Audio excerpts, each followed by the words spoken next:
সর্বপ্রথমেই what is English grammar? ইংরেজি ব্যাকরণ কাকে বলে?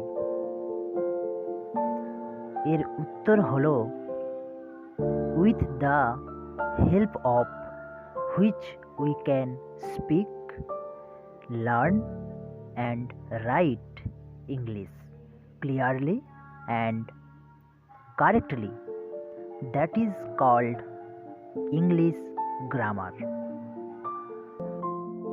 অর্থাৎ যে পুস্তক পাঠ করিলে ইংরেজি ভাষা শুদ্ধভাবে লিখতে, পড়তে ও বলতে পারা যায় তাকে ইংলিশ গ্রামার বা ইংরেজি ব্যাকরণ বলে।